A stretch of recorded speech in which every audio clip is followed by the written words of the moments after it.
మంచిది. ప్రియమైన దేవుని బిడ్డలారా, మనం అందరం కూడా పరిశుద్ధ గ్రంథాలు తెరిచి దేవుని వాక్యాన్ని మనం చదువుకుందాము, ధ్యానం చేద్దాం.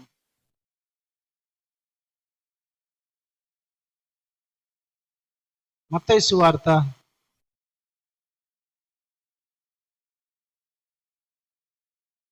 అందరం కూడా పరిశుద్ధ గ్రంథాలు తెరిచి మత్తయి సువార్త 12వ అధ్యాయం. మత్తయి సువార్త 12వ అధ్యాయము 29వ వచనాన్ని ఒకసారి చదవండి. ఒకడు మొదట బలవంతుని బంధింపని ఎడల ఏలాగా బలవంతుని ఇంటిలో చొచ్చి అతని సామాగ్రి దోచుకొనగలడు. అట్లు బంధించిన ఎడల వాని ఇల్లు దోచుకొనును. చాలు. హల్లెలూయా. యేసు ప్రభువు ఒక పోలిక చెప్తున్నాడు. ఫస్ట్ ఒక బలవంతుని బంధించకపోతే అతనిని ఇంటిని ఎట్లా దోచుకొనగలరు? ఒక ఇంట్లో బలవంతుడు ఉన్నాడు అనుకోండి, బాగా బలిష్ఠుడు. అతని ఒక వ్యక్తి వెళ్ళి ఆ ఇంట్లో ఉన్న సామాగ్రిని అన్నిటిని, ఆ ఇంట్లో ఉండే బంగారును, ఆ ఇంట్లో ఉండేదంతని దోచుకోవాలంటే ముందు బలవంతుణ్ణి బంధించాల, బలవంతుణ్ణి కట్టేయాల, బలవంతుణ్ణి బంధించుకోకుంటే ఇంటిని ఏం చేసుకోలేరు. యేసయ్య పోలిక చెప్తున్నాడు, ముందు బలవంతుణ్ణి బంధించాల, తర్వాత అతని ఇంటిని స్వాధీనపరుచుకోవాలి. హల్లెలూయా. దేవునికి స్తోత్రం కలుగును గాక. ప్రియమైన దేవుని బిడ్డలారా, ఇక్కడ బలవంతుడు అంటే ఎవరంటే ఒక వ్యక్తి కాదు. బలవంతుడు ఎవరంటే సాతానుగాడు. ఒక బలవంతుడు ఈ బలవంతుడు అంటున్నాడంటే వాడు దేవుని ఎదుట వాడు బలవంతుడు కాదు. మనుషుల దృష్టిలో బలవంతుడు అంతే, దేవుని దృష్టిలో ఎవడు బలవంతుడు కాదు. ఆయన బలం ముందు, ఆయన శక్తి ముందు, ఆయన ప్రభావం ముందు ఎవడు నిలబడలేడు. అయితే వాడు మనుషుల మీద బల ప్రయోగం చేస్తాడు. బలహీనుల మీద, అజ్ఞానుల మీద, అమాయకుల మీద, చేతగాని వాళ్ళ మీద, తర్వాత బలము లేని వాళ్ళ మీద వాని బలాన్ని ప్రయోగిస్తాడు. అంటే ఎట్లంటే, ఒక మాటలో చెప్పాలంటే, పెద్దోడు క్రికెట్ ఆడేవాడు చిన్న పిల్లలతో బాల్ వేయించుకొని సిక్స్లు కొడతారు చూసినావా, అట్లా అన్నమాట. ఇడు అట్లా చిన్నపిల్లగాలతో కబడ్డీ ఆడితే ఎట్లుంటది, అరే మీరందరు రండ్రా, నాతో కబడ్డీ ఆడి గెలుచుకోండి. వాడు ఇంత లావు ఉండి, ఇంత హైట్ ఉండి, వాడు 10 మందిని కొట్టే అంత బలవంతుడండి, జీవన్ను మోక్షితును అంటాడని 100 మందిని పంపించినా గెలుచుకుంటారా? అట్లా అంటాడు అన్నమాట సాతానుగాడు. మనుషుల బలహీనతలను, మనుషుల చేతగానితనమును వాడు వాడుకొని వాళ్ళ మీద ఈయన బల ప్రయోగం చేస్తాడు. అంటే సాతానుగాడు కొందరు ఇళ్లను దోచుకున్నాడంట. దోచుకొని ఒక రకంగా చెప్పాలంటే కబ్జా చేసినాడు కొందరు ఇళ్లను. వాళ్ళ ఇంట్లో ఈడు తిష్టి వేసుకొని కూర్చున్నాడు. వాళ్ళ ఇంట్లో ఈడు పెద్దగా, వాళ్ళ ఇంట్లో ఈడు అధికారిగా, వాళ్ళ ఇంట్లో వీడు పెత్తనదారిగా కూర్చొని ఉన్నాడు. ఎవరు? సాతానుగాడు. వాడు వీళ్ళకు బలవంతుడిగా కనపడతాడు. ప్రియమైన దేవుని బిడ్డలారా, యేసయ్య ఎందుకు ఈ ఉపమానం చెప్పినాడంటే, ఎందుకు ఈ పోలిక చెప్పినాడంటే, యేసయ్య దగ్గరికి ఒక వ్యక్తి వచ్చినాడు. యేసయ్య దగ్గరికి ఒక వ్యక్తి వచ్చినాడు. ఆ వ్యక్తి ఎవరయ్య అంటే మూగవాడు, గుడ్డివాడు. ఎవరంట? మూగవాడు, గుడ్డివాడు. ఎప్పుడైనా విన్నారా ఇలాంటిది? మూగవాడు, గుడ్డివాడు. చెవిటివాడు, మూగవాడు అంటే వినింటాం, గుడ్డివాడు అంటే వినింటాం, కానీ గుడ్డి, మూగ అనేది వినింటామా? భూమి మీద అంత కన్నా దరిద్రం ఇంకా ఏది ఉండదు. అంతకన్నా బహు భయంకరమైన, బాధాకరమైన జీవితం ఇంకొకటి ఉండదు. అంతకన్నా ఘోరమైన స్థితి ఇంకొకటి ఉండదు. గుడ్డి, మూగ చాలా ఘోరమైంది. గుడ్డితనం ఉండి కళ్ళు పోయి నోరుంటే ఎట్లా కూడా మాట్లాడుకోవచ్చు, లేదా నోరు పోయి చెవులు పోయినా కళ్ళు ఉంటే చూడవచ్చు. అట్లాంటిది కళ్ళు పోయి నోరు పోతే వాళ్ళ పరిస్థితి ఎంత ఘోరంగా ఉంటది కదా. అలా సిచ్యువేషన్ ఎట్లుంటే చెప్పండి. దేన్ని చూడలేడు, ఏమీ మాట్లాడలేడు, వింటాడు కానీ మాట్లాడలేడు, చూడలేడు. చాలా ఘోరం, దరిద్రమైన జీవితం పాపం. చాలా దయనీయమైన పరిస్థితి వాళ్ళది, చాలా ఘోరమైన పరిస్థితి. అలాంటి వ్యక్తి యేసు ప్రభు దగ్గరికి కొంతమంది తీసుకొని వచ్చినారు. గుడ్డి ప్లస్ మూగ. మత్తయి సువార్తలోనే ఉంటది. మీకు 22వ వచనం చదవండి, 12:22. అప్పుడు దయ్యము పట్టిన ఏం పట్టిందంట వానికి? దయ్యము పట్టిన గుడ్డివాడును మూగవాడైన ఒక మనుషుడు ఆయన యొద్దకు తేబడెను. ఆయన వాని స్వస్థపరచినందున ఆ మూగవాడు మాటలాడు శక్తియు చూపును గలవాడాయను. చాలండి. హల్లెలూయా, హల్లెలూయా. గుడ్డి ప్లస్ చెవుడు, సారీ మూగ, గుడ్డివాడు. పాపం చాలా ఘోరం. సైగలు చేసినా ఎవరు చూస్తున్నారో ఎవరు వింటున్నారో తెలియదు, కనపడదు, అరవలేడు. చాలా ఘోరమైన పరిస్థితి. ఇప్పుడు నోరు లేదు, యాడికైనా పోతా అన్నాడు, గట్టిగా అరుద్దాం అనుకున్నా కూడా నోరు రావడంలా, ఏమైనా చూద్దాం అనుకున్నా చూపు లేదు. చాలా భయంకరమైన పరిస్థితి అండి ఆ వ్యక్తిది. చాలా ఘోరం, చాలా భయంకరమైన సిచ్యువేషన్. అసలు ఇంకా చెప్పాలంటే, ఒక విధంగా చెప్పాలంటే బతికున్న శవం లాంటోడు అనమాట. బ్రతికున్న శవం లాంటోడు. అతని వల్ల ఏ ప్రయోజనం ఉండదు, అతనికి ఏమి జరగదు, ఇంకా ఏమి చేయలేడు పాపం. ఏ పని చేసుకోలేడు, ఎవరితో మాట్లాడలేడు, ఏమి చూడలేడు. చాలా దయనీయమైన చాలా దీన స్థితి అతనిది. అయితే ఆ వ్యక్తి యేసు ప్రభు దగ్గరికి వచ్చాడు. హల్లెలూయా. ఒకటి, ఈ చూపు పోవడానికి, ఈ నోటి మాట రాకపోవడానికి కారణం ఎవరైనా తెలిసిన? దయ్యం. అతనిలో ఉన్న దయ్యం ఏం చేస్తుందంట ప్రియమైన దేవుని బిడ్డలారా? అతనిలో ఉన్న అపవిత్రాత్మ, అతనిలో ఉన్న దయ్యము అతనికి కన్నులు కనపడకోకుండా, అతడు మాట్లాడకోకుండా నోటిని మూగు చేసేసింది, కంటిని కనపరాకోకుండా కళ్ళను గుడ్డితనం కనగజేసింది. ఎవరు? దయ్యం. ఈయనకి దయ్యం పట్టింది. ఆ వ్యక్తికి దయ్యం పట్టడం వల్ల చూడలేకున్నాడు, దయ్యం పట్టడం వల్ల మాట్లాడలేకున్నాడు. దయ్యం అతనిలో ఉంది కాబట్టి అతని కన్ను కనపడడంలా, దయ్యం అతనిలో ఉంది కాబట్టి మాట్లాడలేకపోతున్నాడు. దానికి కారణం ఎవరంటే దయ్యం. ఒక అపవిత్రాత్మ అతన్ని పట్టుకొని ఉంది. ఒక దయ్యం అతనిలో ఉండి అతనికి చూపు రాకోకుండా, మాటలు ఆడుకోకుండా అతను ఏం చేసిందంట? బంధించేసింది. ఇప్పుడు మాట్లాడలేడు, చూడలేడు. దయ్యం బంధించేసింది. నువ్వు చూడకుండా కళ్ళు మూసేసింది, నోరు మూసేసింది. అప్పుడు యేసయ్య దగ్గరికి కొంతమంది వ్యక్తి పిలుచుకొని వచ్చినారు. ప్రభువా, దేవా, ఇతనికి చూపు లేదు, నోరు లేదు, చాలా దయనీయమైన స్థితిలో ఉన్నాడు. అంటే యేసయ్య వానిలోనున్న దయ్యాన్ని గర్దించి, వానిలోనున్న అపవిత్రాత్మను, సైతానా, మూగ, గుడ్డి దయ్యమా, యేసు నామమున పో అంటేనే దయ్యం పోయింది. పోయిన వెంటనే ఆ వ్యక్తి సాగుతున్నాడు, ఆ వ్యక్తి చూడగలుగుతున్నాడు, కన్నులు వచ్చేసినాయి, నోరు తెరవబడింది, మాట్లాడుతున్నాడు. వాడు చాలా రోజుల నుంచి మాట్లాడడంలా, చూడడంలా కూడా. కన్నులు తెరిచి నాకందరూ కనపడుతున్నారు, చెట్లు కనపడుతున్నాయి, ఆకాశం కనపడుతుంది, నేల కనపడుతుంది, మనుషులందరూ, బిల్డింగ్లు అన్ని కనపడుతున్నాయి. అరే, అక్కడున్న ప్రజలంతా కూడా ఆశ్చర్యపోయి, ఇది ఎట్లా సాధ్యం? గుడ్డోడు, మూగోడు ఇద్దరు ఈ రెండు బలహీనతలతో ఉన్నవాడు వీడు మాట్లాడుతున్నాడే, ఎట్లా ఇది సాధ్యమని అక్కడున్న ప్రజలంతా కూడా ఆశ్చర్యపోయినారు. దేవునికి స్తోత్రం కలుగును గాక. ఆశ్చర్యపోయారు. ఇంత గొప్ప కార్యం, ఇంత గొప్ప అద్భుతం, ఇంత గొప్ప సూచక్రియ, ఇంత గొప్ప స్వస్థత మా జీవితంలో మేము ఎప్పుడు చూడలేదే. అబ్బబ్బబ్బ, ఇదేమి కార్యం, ఇది ఏంది? మా జీవితంలో మేము ఎప్పుడు చూడలేదు, వినలేదు కూడా. ఒక వ్యక్తి చూపు పొందడం, ఒక వ్యక్తి మాట్లాడటము, స్పాట్ లో జరగడం మేము ఎప్పుడు చూడలేదే.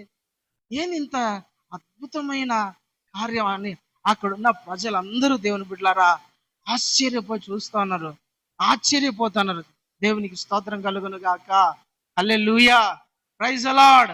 చూడండి కింద వచనంలోనే ఉంటది 23లో 12:23. అందుకు ప్రజలందరూ విస్మయం ఉంది, ఈయన దావీదు కుమారుడు కాడా అని చెప్పుకొనిరి. ఈయన దావీదు కుమారుడు గాడా, ఈయన ప్రవక్త గాడా, ఈయన మెస్సయ్య గాడా, మన కోసము రావాల్సిన విమోచన, మనందరి కొరకు రావాల్సిన రాజు ఈయన గాడా అని ప్రజలంతా ఆశ్చర్యపోతున్నారు. ఇంత అద్భుతములు చేసేది, ఇంత భయంకరమైన కార్యము చేయగలిగినది మెస్సయ్య తప్ప, దావీదు కుమారుడు తప్ప, యేసు క్రీస్తు తప్ప ఎవడు చేయలేడు. ఈయనే యేసు అని ప్రజలు గుర్తుపట్టేస్తారు అక్కడున్న వాళ్ళంతా. ప్రైజ్ ది లార్డ్, హల్లెలూయా. అంత అద్భుతాన్ని చూసి ప్రజలంతా ఆశ్చర్యపోతున్నారు. నేను ఇది ఆత్మీయ కోణంలో చెప్పుకున్నా. గుడ్డివాడు, మూగవాడు, చూడలేడు, మాట్లాడలేడు. ఆత్మీయ స్థితిలో కూడా చాలా మంది గుడ్డితనంతో ఉన్నారు. ఆత్మీయ స్థితిలో కొంతమంది మూగతనంతో ఉన్నారు. దయ్యం వాళ్ళని ఏం చేసిందంటే వాళ్ళ కళ్ళను ఏం చేసింది, మూసేసిందంట. వాళ్ళ నోటిని ఏం చేసింది, మూసేసింది. వీళ్ళు చూడలేరు, మాట్లాడలేరు. కొరింథీ పత్రిక 2వ పత్రిక 4వ అధ్యాయం 4వ వచనంలో రాయబడి ఉంటది, క్రీస్తు మహిమ ప్రజల మీద ప్రకాశించకుండునట్లు ఈ యుగ సంబంధమైన దేవత అనగా సాతానుగాడు, అపవాదిగాడు ప్రజల మనోనేత్రములను ఏం చేసిందంట, గుడ్డితనం కలగజేసిందంట. కొరింథీయులకు రాసిన 2వ పత్రిక 4వ అధ్యాయం 4వ వచనంలో ఉంటది. మాట చదువు. దేవుని స్వరూపి అయి ఉన్న, చూడు, దేవుని స్వరూపి అయిన క్రీస్తు మహిమ కనపరుచు ప్రకాశమానమైన సువార్త ప్రకాశము వారికి ప్రకాశించకుండునట్లు ఈ యుగ సంబంధమైన దేవత అంటే సాతానుగాడు అవిశ్వాసులైన వారి మనోనేత్రములను గుడ్డితనం కలగజేసినంట. ప్రియులారా, ఎవరి మహిమ చూడకోకుండా, ఎవరిని గుర్తుపట్టకోకుండా, ఎవరు యేసు ప్రభును చూడకోకుండా ఉండడానికంట ప్రజలు, విశ్వాసులు, అవిశ్వాసులు యేసు ప్రభును చూడకోకుండా, ఆయన మహిమ ఏంటో చూడకోకుండా ఏం చేశారంటే తెలిసిన, మనోనేత్రాలు. ఏం నేత్రాలు? మనోనేత్రాలకు గుడ్డితనం కలిగింది. నేటి దినాలలో చాలా మంది విశ్వాసులని చెప్పుకునే వాళ్ళని ఈ యుగ సంబంధమైన దేవత అనగా అపవాదిగాడు, సాతానుగాడు మనస్సులో ఉన్న అంతరంగ నేత్రాలను గుడ్డితనం చేసినాడు. వాళ్ళు చూడలేరు, వాళ్ళు యేసయ్యను చూడలేరు, యేసయ్య కార్యాలను చూడలేరు, యేసయ్య మహిమను చూడలేరు. కారణం ఏంటో తెలిసిన, వారి కన్నులు మూయబడ్డాయి. ఎవరు మూసారు? సాతానుగాడే మూసారు. బైబిల్ చదవనీకోకుండా, దేవుని వాక్యమును విననీకోకుండా, దేవుని వాక్యము గ్రహించుకోకుండా, యేసయ్య మహిమ ఏంటో చూడనీకోకుండా ఈ యుగ సంబంధమైన సాతానుగాడు ఏం చేశాడంటే ప్రజల మనోనేత్రాలను మూసిపడేస్తున్నాడు. మందిరాలకు సంవత్సరాల నుండి వస్తారు, కానీ యేసు ఎవరో వాళ్ళకు తెలియదు నేటి వరకు కూడా. యేసయ్య కార్యాలను కన్నులతో చూడగలిగిన ఆ కన్నులు వాళ్ళకు లేవు. సాతానుగాడు ఏం చేస్తున్నాడంటే వాళ్ళ కన్నులను గుడ్డితనంగా మూసిపడేసినాడు. యేసుప్రభు కావాలరా నీకు? పరలోకం కావాలరా నీకు? నీకు మహిమ కావాలా? నువ్వు యేసుప్రభుని చూస్తావా? విడుదల పొందుతావా? నీకు స్వస్థత కావాలా? నీ కుటుంబం బాగుండాలా? నువ్వు వాక్యం చదువుతావా అని ఏం చేశాను తెలిసిన, మనసును గుడ్డితనం కలుగజేస్తాడు. అందుకనే ప్రియులారా, చాలా మంది వాక్యం చదవరు. కారణం అంటే తెలిసిన, సాతానుగాడు వాళ్ళ మనోనేత్రాలను గుడ్డితనం కలిగిస్తారు. సాతానుగాడు వాళ్ళ నోటిని, వాళ్ళు దేవుని స్తుతించరు. ఆరాధనలో కొంతమంది ఎగురుతా దేవుని స్తుతిస్తా ఉన్నా, ఎందుకో తెలిసిన, సాతానుగాడు వాళ్ళ నోరుని నువ్వు నోరు ముందు పోయి ఏడా నువ్వు దేవుని స్తుతిస్తావు వాళ్ళు. నువ్వు ఎంత చెప్పు, చెవులో పోయి దేవుని స్తుతించాలా, నోరు తెరవాలా, గట్టిగా పలుకు ఉంటారు వాళ్ళు. వై? బికాస్ ఈ లోక సంబంధమైన దేవత సాతానుగాడు ఏం చేస్తున్నాడు? వాళ్ళను ఎవరు మోపించేస్తారు. అందుకని మృతులు దేవుని స్తుతించవు. ఎవరు? సచ్చినోళ్ళు దేవుని స్తుతించరు. మృతులు దేవుని స్తుతించవు, సజీవులే ఆయనను స్తుతిస్తారంట. బ్రతుకున్న వాళ్ళే ఆయనను స్తుతిస్తారు. ప్రియమైన దేవుని బిడ్డలారా, స్తోత్రాలు చెప్పరు, ఆమేన్ అనరు, వాక్యం నోటితో చదవరు, దేవుని పాటలు పాడరు, ప్రార్థన చేయరు. నోటితో నువ్వు ఎంత గీ పెట్టి అరుచుకో, చెప్పుకో, వాళ్ళ నోటి నుండి దేవుని మాట రాదు. కారణం ఏంటంటే సాతాను గాడు వాళ్ళ నోటిని ఏం చేశాడంట? మూసేశాడు.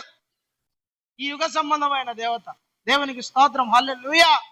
ప్రియమైన దేవుని బిడ్డలారా, వీళ్ళను కూడా, ఈ వ్యక్తిని కూడా సాతాను గాడు ఏం చేశాడో తెలిసిన? గుడ్డితనము, మూగతనం రెండు ఉండయి. యేసయ్య వచ్చి పో సైతానా అంటే పోయింది. అప్పుడు వాడు మాట్లాడడము, చూడడము మొదలు పెట్టాడు. చాలా మంది యేసయ్య మహిమను చూడలేకపోతున్నారు. యేసయ్య యొక్క దైవత్వాన్ని, యేసయ్య యొక్క మహిమను, యేసయ్య యొక్క కార్యాలను, యేసయ్య యొక్క ఆ దేవుని యొక్క శక్తిని చూడలేకపోతున్నారు. కారణం ఏంటంటే అపవాదిగాడు వాళ్ళ యొక్క కళ్ళను, వాళ్ళ యొక్క మనోనేత్రాలను గుడ్డితనం కలుగజేస్తున్నాడు. Praise the lord. దేవునికి మహిమ కలుగును గాక. చాలా మంది స్తుతించరు, ఆమేనని చెప్పుకోరు, ప్రార్థన చేయరు. గట్టిగా దేవుని సన్నిధిలో గట్టిగా అరిస్తే ఎవరైనా ఏమన్నా అనుకుంటారేమో, గట్టిగా స్తోత్రాలు చెప్తే ఎవరైనా నన్ను సిగ్గుగా అనుకుంటారేమో. ఏం ఉండదు, అస్సలు నోరు తెలుసా. ఊచ చెయ్యి దయ్యం తెలుసా? ఊచ చెయ్యి పట్టినవాడు అంటే ఈ చెయ్యి పని చేయదు, ఎత్తలేడు, దించలేడు, ఇంక ఇట్టే ఉంటది, ఇట్ట పెడితే ఇట్టే. ఊచ చెయ్యి అనమాట అది. అంటే ఒక పక్క చెడిపోయి ఒక పక్క బాగుంటది. ఊచ చెయ్యి అంటే ఊచ చెయ్యి, ఇంక ఎత్తలేడు, దించలేడు. వాడిని కూడా యేసయ్య స్వస్థపరిచినాడు. ఇది కూడా ఒక దయ్యమే. చప్పట్లు కొట్టదు, స్తోత్రాలు చెప్పదు, చెయ్యి పైకి ఎత్తనీయదు, అదొక దయ్యమే. తెలుసా? ఆత్మీయ కోణంలో ఆలోచిస్తే ప్రతి ఒక్కటి, మూగ దయ్యం ఉంది, అది మాట్లాడనేది. చెవిటి దయ్యం ఉంది, అవిశ్వాసులకు చెవిటితనం కలగజేస్తుంది దయ్యం. వాక్యం విననీకోకుండా బయట తిరుగుతా, ఆదివారం మందిరానికి రానికోకుండా సైతాను గాడు ఏం చేస్తాడు తెలిసిన? వాళ్ళ చెవులను ఏం చేస్తాడు? మూసేస్తాడు. చెవిటితనం కలగజేస్తుంది అపవాది. గుడ్డితనం కలగజేస్తాడు, మూగతనం కలగజేస్తాడు, అవిటితనం, కుష్టి రోగం, ఇవన్నీ పైకి కనపడే వ్యాధులైనా ఆత్మ సంబంధంగా కూడా వ్యాధులే. గుడ్డితనము, మనోనేత్రాలంటే ఆత్మకు సంబంధించింది. చెవిటితనం, ప్రభు అదే అన్నాడు, చెవి గలవాడు వినుగా కంటే చెవులు లేక కాదు, ఉన్నాయి. ఆత్మ చెవులు లేవంట ఆ వ్యక్తికి. వింటాడు కానీ గ్రహించడు, ఆలకిస్తాడు కానీ. అందుకని ప్రియమైన దేవుని బిడ్డలారా, ఆ వ్యక్తి వస్తానే ఆ వ్యక్తిలో ఉన్న దయ్యాన్ని ఎల్లగొట్టు అంటాడు. అప్పటి నుంచి వాడు బాగుపడ్డాడు.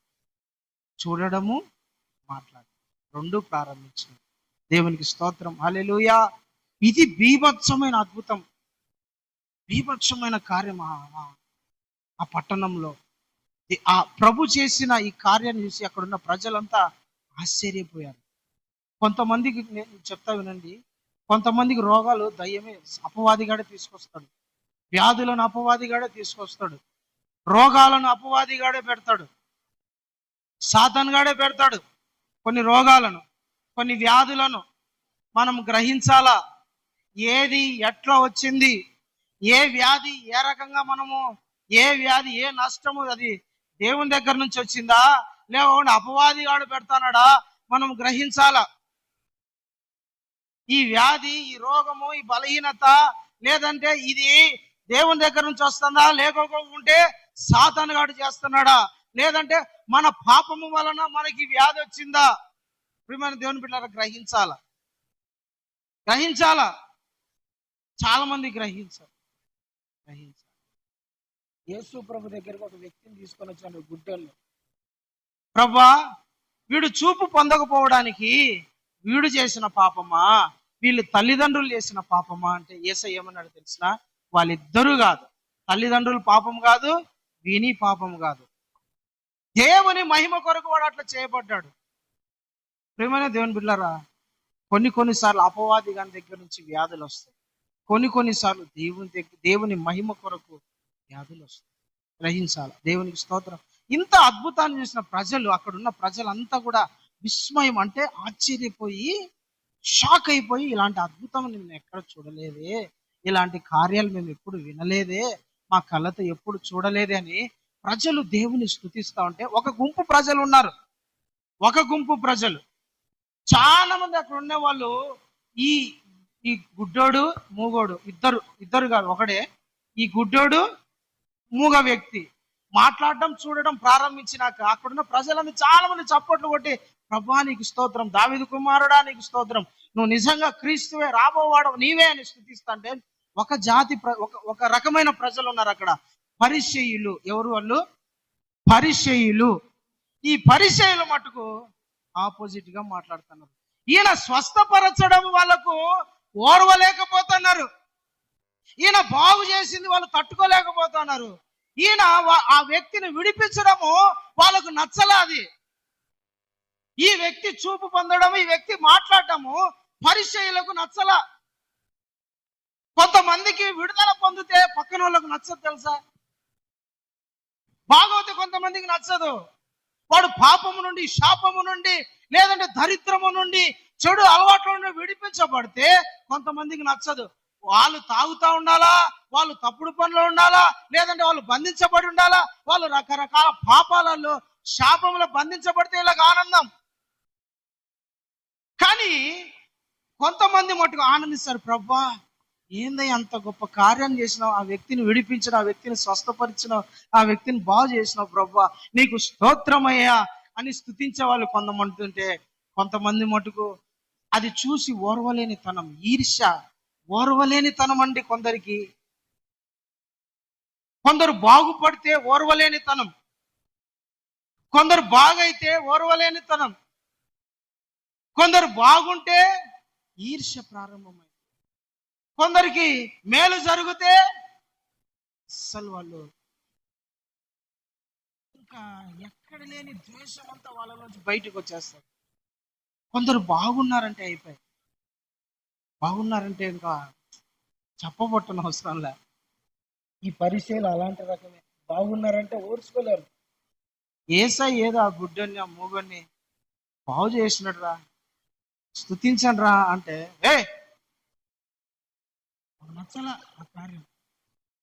ఇప్పుడు ఎవరైనా ఒక వ్యక్తి చూపు పొంది మాట్లాడితే ఆనందిస్తారా, ఆనందించరా? సంతోషిస్తారా, సంతోషించరా?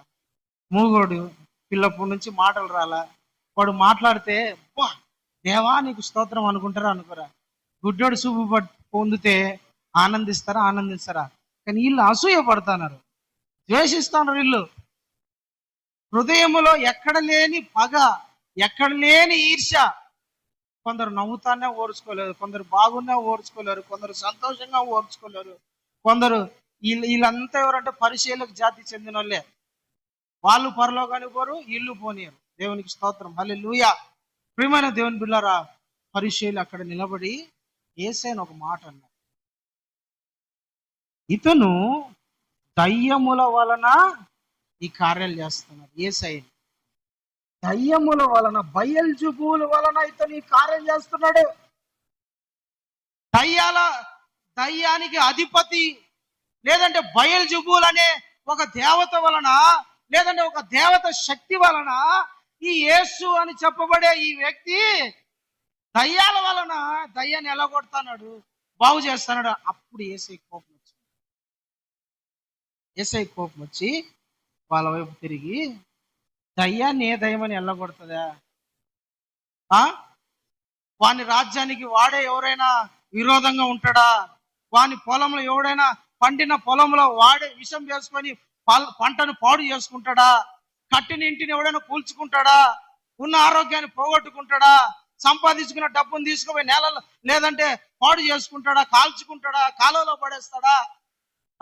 కట్టుకున్న మంచి రాజ్యాన్ని పాడు చేసుకుంటాడా? తన రాజ్యానికి తాను విరోధంగా ఎవడు చేయడు కదా. సాతానును వెళ్ళగొట్టగలడా? ఒకడు దయ్యం పట్టినోడు ఇంకొక అపవాది దగ్గర తీసుకుపోతే ఆ దయ్యాన్ని వెళ్ళగొడతాడా? వెళ్ళిపోతే వాని రాజ్యానికి వాడే విరోధంగా పని చేసుకున్నట్టు కదా. కాబట్టి యేసయ్య కోపం వచ్చింది.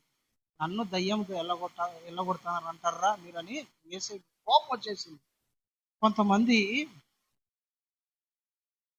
వాళ్ళకు దయ్యం పట్టింటారు, లేదంటే వ్యాధో బలహీనతో, లేదంటే ఏదో సంథింగ్ ఏదో ఉంది. వీళ్ళు ఏం చేస్తారు తెలిసిన, చర్చికి పోతా ప్రార్థన చేసుకుంటా విశ్వాసులని చెప్పుకుంటా ఉంటారు. మనకు తెలియకోకుండా, సేవకునికి తెలియకోకుండా ఆడికి పోయి నాకు మందు పెట్టినారంట చూడు, నాకు ఇది ఉంది ఏందో చెప్పు,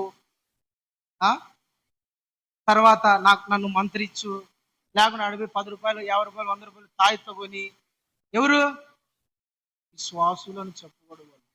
ఏంటంట, నాకు తాయితో కొని అయ్యా ఆడిపోయి మంత్రిచ్చి కొడతారంట, దయ్యం పోతుంది. చేతిలో ఏదో వేస్తారంట, పోతుందంట. ఒక దయ్యాన్ని ఇంకొక దయ్యం ఎలా కొడుతుందా? ఏసై అదే అంటున్నాడు, ఒక దయ్యము ఇంకొక దయ్యాన్ని ఎలా కొడుతా అంటారా? వాడి రాజ్యానికి వాడే విరోధంగా కార్యాలు చేసుకుంటాడా? ఇంకా 4 ఎక్కువ తగిలిచ్చి పంపిస్తాడు. చాలా మంది, ఒక అక్క ఫోన్ చేసింది, దేవుని పిల్లలు నేను చెప్పేది, కొన్ని కార్యాలు శాపం వలన వస్తుంది. ఎవరి వల్ల? శాపం వలన. దీనివల్ల గుర్తుపెట్టుకుని, శాపం వలన కూడా ఇలాంటి కార్యాలు జరుగుతాయి. తల్లిదండ్రులు చేసిన పాపము పిల్లల మీదకి వస్తుంది. దేవునికి వ్యతిరేకంగా, లేదంటే ఎవరికైనా అన్యాయం చేసినా, అక్రమం చేసినా, లేదంటే ఎవరినైనా హింసించినా, బాధ పెట్టినా అదొక శాపంగా మారుతుంది. కొందరికి, చాలా మంది ఏంటంటే అది తెలియదు. ఎన్నిసార్లు చెప్పు, ఈ మనసు, నేను ఈ తప్పు చేయడం వలన ఈ రోగం వచ్చింది, నేను మరలా ప్రభు దగ్గర పోయి, ప్రభా తెలుసో తెలియకో పాపం చేసినా, తెలుసో తెలియకో తప్పు చేసినా, తెలుసో తెలియకో ఇట్లా నేను బతికినానయ్యా, దయతో కనికరించి రోగాన్ని వ్యాధిని తీసే ప్రభా అడగరు. దావీదు ఒక పాపం చేసినాడు. ఏంటో తెలిసిన, ఒకని భార్యను ఇతను తీసుకొని వచ్చి ఆమెను గర్భవతిని చేసి ఏమి తెలియనట్టు మౌనంగా ఉన్నాడు. సమాచారం వచ్చింది, ఇదిగో ఉరియా భార్య నీ వలన గర్భవతి అయింది అంటనే దావీదుకు భయం అయిపోయి, అరే ఉరియా భార్య గర్భం వచ్చేసిందా, ఏం చేయాలా? ఉరియాని పిలిపించినాడు. ఉరియా ఎక్కడున్నాడు? ఉరియా సైన్యంలో ఉన్నాడు, సైన్యంతో పోరాడతాడు, అతన్ని పిలిపించు. అతను వచ్చినాడు. ఉరియా ఏం చేస్తున్నావు? అయ్యా సైన్యంలో ఉన్నానయ్యా. సరే గాని వాళ్ళు పోరాడుకుంటారులే, నువ్వు వెళ్ళి నీ ఇంటికి పోయి రెస్ట్ తీసుకోపోతే నీ భార్యతో సంతోషంగా ఉండిపోని పంపించినాడు. అతను ఇంటికి పోకోకుండా పక్కనే ఆడో పడుకున్నాడు. సైన్యానికి వెళ్ళిపోవాలని డిసైడ్ అయ్యాడు. నువ్వు ఇంటికి ఎందుకు పోలే? అయ్యా దేశ ప్రజలంతా అక్కడ కొట్లాడుకుంటారు, యుద్ధం చేస్తున్నారు, దేశ ప్రజలతో నేను గడపకోకుండా నా భార్యతో గడిపే సమయం కాదయ్యా ఇది అని రోషంగా మాట చెప్పినాడు. అయినా దావీదు ఎట్లా తిరిగి నీ ఏదో ఒకటి చేయాలని దావీదే మద్యం ఏమంటా, నువ్వు మద్యము తాగి పో ఇంటికి పో అన్నాడు. అతను తాగి ఇంటికి పోలే, మళ్ళా ఆడే పడుకున్నాడు. వీడు ఎంత చెప్పినా వినాడు గాని వీడిని చంపితే అడిగి క్లియర్ అయిపోతుందని ఉరియాకు వ్యతిరేకంగా ఉరియాని చంపమని ఉరియాతోనే, అంటే ఆ వ్యక్తి ఉరియా అనేది ఆ వ్యక్తి ఉరియాతోనే ఒక లెటర్ రాసి ఒక సైన్యాధిపతి దగ్గరికి పంపి, యోవాబు దగ్గరనే ఆ వ్యక్తి దగ్గర పంపించి ఉరియాను చంపే, సైన్యములో ఎక్కడైతే యుద్ధం భయంకరంగా జరుగుతుంటదో, ఎక్కడ ప్రజలు చనిపోతుంటారో అక్కడ వీని నిలబెట్టని చెప్పి ఈ ఉరియాకు లెటర్ ఇచ్చి అతన్ని చంపమని అతనికే లెటర్ ఇచ్చి పంపించినాడు. ఉరియాని చంపేస్తాడు. ఏమి తెలియనట్టు దావీదు భార్యని, ఆ ఉరియా భార్యను తెచ్చుకొని భర్త చనిపోయిన ఆమెను చేర్చుకున్న దావీదు అని మంచి పేరు పొందుకోవాలని తెచ్చి పెట్టుకున్నాడు. ప్రవక్త వచ్చినాడు, జాగ్రత్త అని చెప్పినాడు. తర్వాత ప్రియులారా, ఇతడు చేసిన 2 పాపాలు, ఒకటి వేరే భార్యను తెచ్చుకొని ఇతను పాపం చేయడం, 2 ఉరియాను నీతిమంతుడు ఏ పాపం ఎరుగని ఉరియాని తెచ్చుకొని ఉరియాని చంపించేసాడు. 2 పాపాలు ఇతని మీద నిలుబడి చేస్తాడు. దేవుని దగ్గర పోయినాడు, పశ్చాత్తాపడినాడు. బట్ అబ్షలోము చచ్చిపోతాడు, జాగ్రత్త. దేవుడు చెప్పినాడు, నీ తరము జాగ్రత్త, ఈ శాపాన్ని అనుభవిస్తాడు అన్నాడు. దేవుడు అనుకున్నాడు, దేవుని దగ్గర పశ్చాత్తాపడితే పోతుంది అనుకున్నాడు. పోదు. ఎందుకు తెలిసిన, నిరపరాధి రక్తాన్ని చిందించినాడు కదా దావీదు. ఆ రక్తము ఇతని మీద ఏలుబడి చేస్తూనే ఉంటుంది. అబ్షలోము చనిపోయినాడు, దారుణంగా చనిపోయాడు. అట్లా ఏంటంటే శాపం కొందరికి వ్యాధిగా చుట్టుకుంటది. చాలా మంది సేవకునికి వ్యతిరేకంగా మాట్లాడి, సేవకుని దూషించి, సేవకుని మీద రకరకాలుగా మాట్లాడి నేను చక్కగా బతికేస్తానని అనుకుంటారు. కొంతమంది అనుకుంటారు, కానీ వాళ్ళకి తెలియదు వాళ్ళ కుటుంబంలో ఆ శాపం ఏలుబడి చేస్తా ఉంటుంది. అది వాళ్ళకు తగలదు, వాళ్ళ వరకు రాకపోవచ్చు, కానీ వాళ్ళ పిల్లలకు అన్ని బాగానే ఉంటాయి, కానీ సమస్యలు అన్ని బాగానే ఉంటాయి, దరిద్రం అన్ని బాగానే ఉంటాయి, రోగం. వీళ్ళారా, శాపము కూడా ఒక రకమైన రోగాలకు వ్యాధులకు కారణమైంది. శాపం కూడా చాలా మంది ఇట్లే వ్యతిరేకంగా, కొంతమంది వ్యతిరేకంగా, చాలా మంది దేవునికి వ్యతిరేకంగా అవుతారు. దేవునికి వ్యతిరేకంగా కాకపోయినా, నేను ఒక కుటుంబానికి వెళ్ళా, ఆ కుటుంబంలోకి వెళ్తే ఒక సేవకుని బండ బూతులు తిడుతున్నాడు ఆ వ్యక్తి. వద్దురా అయ్యా, వద్దయ్యా, మాట్లాడకయ్యా, అట్లా శాపం వస్తుందంటే భయంకరంగా తిడుతున్నాడు. ఆ శాపము, ఆ దైవజనుని తిట్టిన శాపము, ఇంకొక దైవజనుని తిట్టిన శాపం, ఇవన్నీ కలపగలుపుకొని ఏం చేస్తాయి, కుటుంబంలో తెలియని నష్టం, తెలియని ఒక అది చుట్టేసుకుంటుందండి. చాలా మందికి ఇది తెలియదు. శాపం కూడా కొందరిని వెంటాడు. అప్పుడు ఏం చేయాలా, అప్పుడు ఏం చేయాలి చెప్పు? ప్రార్థన చేసుకో, దేవుని సన్నిధిలోకి వచ్చి పశ్చాత్తాపం, కన్నీళ్ళు విడవాలా, రోదన చేయాలా, ఎవరి గురించి వ్యతిరేకంగా మాట్లాడి అతని దగ్గరికి వెళ్ళి క్షమాపణ కోరాలా, పశ్చాత్తాపడాలా. అట్లా కాదు, కొంతమంది అరే మానని రోగాలు, దేవునికి అసాధ్యమైనట్టు ఏదైనా ఉన్నాయా? అన్ని సాధ్యమే కదా. మళ్ళా పదే పదే ఒక రోగం, ఒక వ్యాధి, ఒక నష్టం నీ దగ్గర నుంచి ఎందుకు పోవడం లేదంటే అది దేవునికి విరోధంగా చేసిన పాపమై ఉండొచ్చు, లేదంటే అపవాదిగాడు నీలో పెట్టిన బలహీనత ఉండొచ్చు. దేవుని దగ్గర కూర్చోవాలి. ఒక ఆమెకు చెప్పిన, అమ్మా ప్రార్థన చేసుకో, ప్రార్థన పోవడంలా, ఎంత చేసినా పోవడం లేదని ఆమె ఏం చేసింది, ఒక ఏమంటారంటే ఒక ఫకీర్ దగ్గర పోయింది.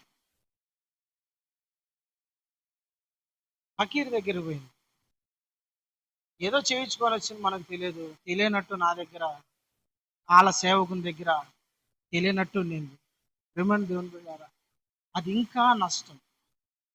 నేను చెప్పేది ఏంటంటే, ఒక దయ్యము ఇంకొక దయ్యాన్ని వెళ్ళగొట్టలేదు. ఒక దయ్యము ఇంకొక దయ్యానికి విరోధంగా వాని రాజ్యానికి ఆపోజిట్ గా ఏమి చెయ్యడు. వాడు ఇంకా వానికి లాభాన్ని చూసుకోవడానికే చూస్తాడు, కానీ వానికి ఎవరైనా నష్టం చేసుకోవడానికి చూసుకుంటాడా? యేసయ్య మాట అన్నాడు, వీళ్ళందరూ వచ్చి యేసయ్య దగ్గర సనుగుతా అన్నారు, ఇతను దయ్యాలలో ఎలా కొడుతున్నాడు, దయ్యాల వల్ల ఈ కార్యాలు చేస్తున్నాడు అంటే, సరే పిచ్చోడా, దయ్యాల వల్ల ఎలా కొడితే ఈడెట్ట మాట్లాడతాడు, ఈడెట్ట చూస్తాడు అని ఈ మాట అన్నాడు. నేను నిశ్చయముగా దేవుని ఆత్మ వలన చేస్తున్నట్టయితే దేవుని రాజ్యం మీ మధ్యకు వచ్చింది అని మాట చెప్పి ఈ మాట చెప్పాడు. ఏ మాట? మూల వాక్యం మనం చదువుకునింది. మొదట బలవంతుణ్ణి బంధించకపోతే అతని ఇంటిలో ఉన్న సామాగ్రిని మనం ఎట్లా దోచుకోగలము? హల్లెలూయా, ప్రైజ్ ది లార్డ్. ఇప్పుడు బాగా వినండి, సాతాను గడు ఒక బలవంతుడు. ఎవరు? దేవుని దగ్గర కాదు, మనుషుల దగ్గర. వాడు మనుషుల దగ్గర వాడిని బలప్రయోగం చేస్తాడు. మనుషుడు అమాయకుడు, చేతగానుడు, మనుషుడు శక్తిహీనుడు, మనిషికి చేత కాదని వాళ్ళ మీద ఈయన బలప్రయోగం చేస్తా ఉంటాడు. ఇల్లంటే ఒక వ్యక్తి, ఇల్లంటే ఒక సమాజం, ఇల్లంటే ఒక సంఘం, ఇల్లంటే ఒక కుటుంబం, ఇల్లంటే మనమే, ఇల్లంటే మన కుటుంబం, ఇల్లంటే మన సంఘమే. అయితే ఈ కుటుంబానికి, ఈ వ్యక్తికి బలవంతుడుగా ఒకడు ఉంటాడంట.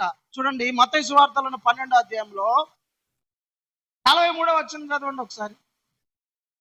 అపవిత్రాత్మ ఒక మనుష్యుని వదిలిపోయిన తరువాత, అపవిత్రాత్మ ఒక మనుష్యుని వదిలిపోయిన తరువాత అది విశ్రాంతి వెదకుచు నీరు లేని చోట్ల తిరుగుచుండును.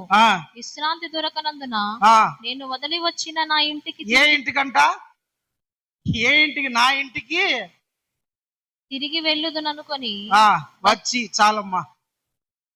ఒక అపవిత్రాత్మ ఒక ఇంటిలో నుండి వెళ్ళిపోయిన తర్వాత, అంటే ఒక వ్యక్తి ఒక ఇల్లు, ఏంటి, ఒక వ్యక్తి ఒక ఇల్లు, ఒక గృహం, ఆ వ్యక్తికి సాతానుగాడు అధికారిగా ఉంటాడు, బలవంతుడిగా ఉంటాడు. మీకు ఒక మాటలో చెప్పాలంటే అర్థమయ్యే పద్ధతిలో చెప్పాలి. కర్నూల్లో ఒక ఆయన, పెద్ద ఆయన, ముసలోళ్ళు, భార్య భర్తలు, వాళ్ళకు ఒక సొంత ఇల్లు ఉంది. వాళ్ళు పల్లెటూరులో బాడెక్కుంటారు. పిల్లలు అమెరికాలోనో ఎక్కడో ఉంటారని వీళ్ళు కూడా టౌన్లో ఎందుకు ఉండడము, మా పల్లెటూరులో అయితే మమ్మల్ని చూసుకునే వాళ్ళు ఉంటారు, మాకు అన్ని సౌకర్యాలు ఉంటాయని వీళ్ళు పల్లెటూరుకి వెళ్ళిపోయి ఆ ఇంటిని బాడకి ఇచ్చి వెళ్ళిపోయారు.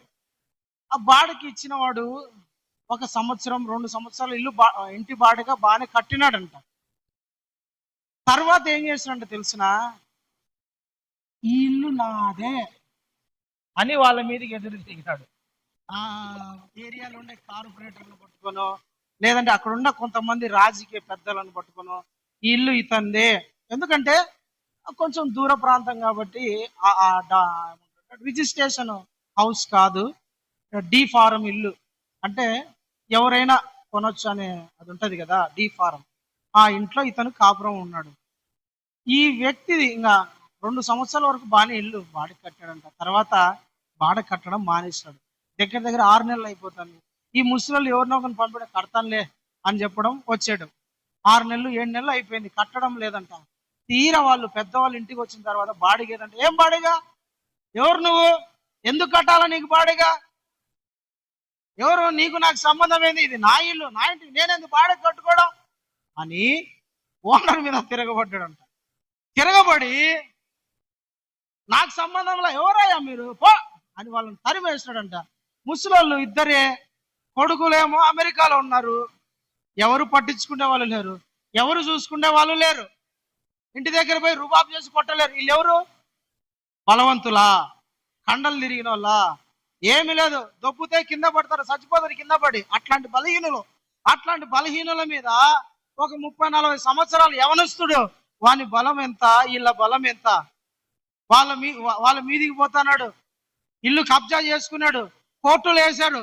ఏం చేస్తారు కోర్టులు కూడా, దానికి డాక్యుమెంట్స్ లేవు.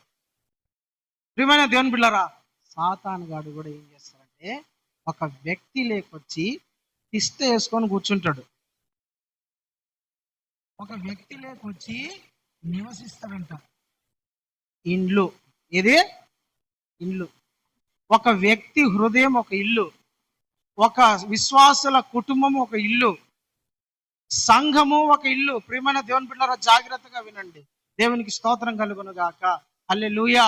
ఒక వ్యక్తిలో సాతానుగాడు ఉంటే ఇంకా వాని అధికారాన్ని, వాని బలాన్ని ప్రయోగిస్తాడు, వాని బలాన్ని ఉపయోగిస్తాడు,